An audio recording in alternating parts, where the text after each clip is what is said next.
మీకు అందరికీ క్రిస్మస్ శుభాకాంక్షలు తెలియజేస్తున్నాను. రేపు క్రిస్మస్ శుభదినము. ఈ క్రిస్మస్ పండుగ అనేది ఓన్లీ మన ఇండియాలోనే సెలబ్రేట్ చేసుకునే పండుగ కాదు. ప్రపంచ దేశాలన్నింటిలో క్రిస్మస్ పండుగను సెలబ్రేట్ చేసుకుంటారు. ఎందుకు ఈ క్రిస్మస్ పండుగ, అసలు క్రిస్మస్ యొక్క పండుగ యొక్క ముఖ్య ఉద్దేశం ఏంటి, అది తెలుసుకోవాలంటే ముందు అసలు మనకు యేసయ్య ఎందుకు వచ్చాడు ఈ లోకానికి అనేది తెలుసుకోవాలి. లోకంలో పాపముతో నిండి ఉన్నది. పాపం అంటే ఏంటిది? ఆజ్ఞ అతిక్రమమే పాపం. మరి పాపం అంటే ఏంటి? తల్లిదండ్రులు పిల్లలకు చెప్తా ఉంటారు, మీరు ఈ పని చేయకు, ఆ పని చేయకు, అటెళ్ళకు, అటు సైడ్ వెళ్తే రోడ్డు మీదకి వెళ్తే మీకు వెహికల్స్ వస్తాయి, తాకుతాయి అనే మాటలు చెప్తా ఉంటారు. అలాగే దేవుడు కూడా కొన్ని మాటలు చెప్పాడు.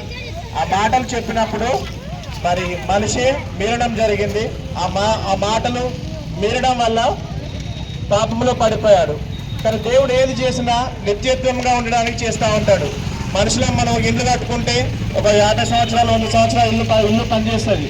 ఇప్పుడు చార్మినార్ కట్టినాం, చార్మినార్ 400 సంవత్సరాలు పనిచేస్తుంది. తాజ్మహల్ ఉంది, ఒక 1000 సంవత్సరాలు అయినా మనకు అట్లా ఉన్నది.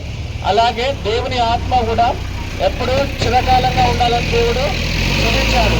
కానీ మనిషి ఏమైందంటే పాపం చేసి దేవుని నుంచి దూరం అయిపోయాడు.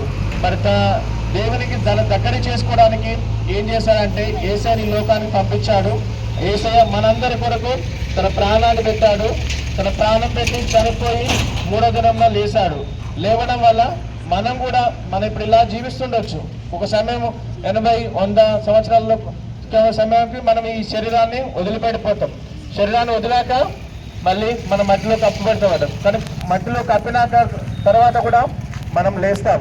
ప్రతి ఒక్కరూ భూమి మీద ఉన్న వాళ్ళందరూ చనిపోవాల్సిందే, చనిపోయిన వాళ్ళందరూ లేవాల్సిందే. లేచిన వాళ్ళందరూ మళ్ళీ ఎక్కడికి వెళ్తారు? భూమి మీద వారు చేసిన క్రియలను బట్టి వారు పరలోకమా నరకమా అనేది డిసైడ్ చేయబడుతుంది. మనము చూసుకుంటే మనం పండుగ చేసుకుంటే మనం కోడినో మేకనో కోసుకొని మనం పండుగ చేసుకుంటాం. కానీ మనందరి కొరకు యేసయ్య తనే ఒక బలి పశువులాగా చనిపోయాడు. మనం చూసుకుంటే కోళ్ళను కోసం పండుగ చేస్తాం, మేకల కోసం పండుగ చేస్తాం.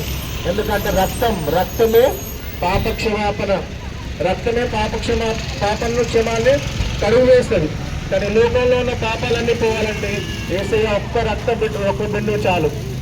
కానీ మనిషి మరి కోళ్ళను కోసినా మేకలు కోసినా వాళ్ళ పాపాలు అనేది పోవట్లేదు. కానీ పోవాలంటే యేసుక్రీస్తు రక్తం మాత్రమే అవసరం. కాబట్టి ఇక్కడ ఉన్న ప్రజలారా మీకు అందరికీ మరొకసారి క్రిస్మస్ శుభాకాంక్షలు తెలియజేస్తున్నాను. దేవుడు ప్రతి ఒక్కరికి మీ అందరికీ రక్షణ కలగజేయును గాక. ఇక్కడ ఉన్న ప్రతి ఒక్కరు రక్షణ కలగజేయును గాక. కొలనుపాక గ్రామం దీవించబడును గాక. కొలనుపాక గ్రామం రక్షణలోకి వచ్చును గాక. కొలనుపాక గ్రామం పాడి పండుగలతో ఆశీర్వదించబడును గాక. కొలనుపాక గ్రామము ఆరోగ్యముగా ఉండును గాక.